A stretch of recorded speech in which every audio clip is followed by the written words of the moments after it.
মানে এই twinkle ডাইপারটা use করি।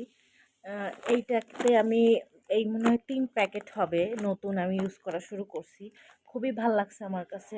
এর আগে আমি কিন্ডার ইউজ করছি, হ্যাপি ন্যাপি ইউজ করছি। ওইগুলোও ভালো, কিন্তু কেন ওইগুলো ছাড়লাম সেটা পরে বলি।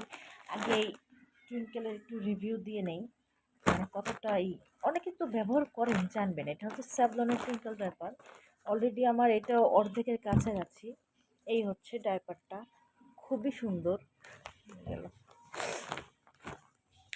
এটার মধ্যে খুব ভালো একটা স্মেল আছে, ডিসপোজেবল টেপ আছে, আর ইউরিন ইন্ডিকেটর দেওয়া আছে। আব্বু দাঁড়াও, একটু দাঁড়াও। ইলাস্টিক সিস্টেমটাও ভালো। এখন বলি এটা আমি কেন শিফট হইলাম এই ডাইপারে।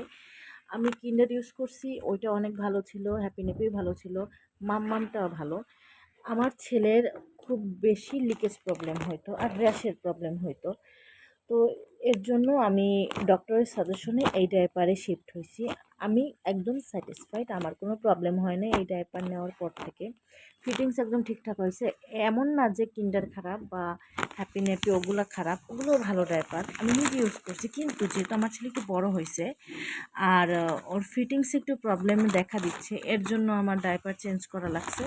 তো আমি এই টুইঙ্কেলে আসছি। আমি খুবই ভালো লাগছে এই ডাইপারটা আমার। আমি মনে হয় যতদিন আমি এটা চালাইতে পারি চালাবো, আর নাইলে তো নাই। এখন জানি না কতক্ষণ আমি চালাইতে পারি। এখন পর্যন্ত খুবই ভালো, মানে অ্যাবজর্বেশন ক্ষমতাও ভালো, খুব একটা খারাপ লাগে নাই আমার কাছে।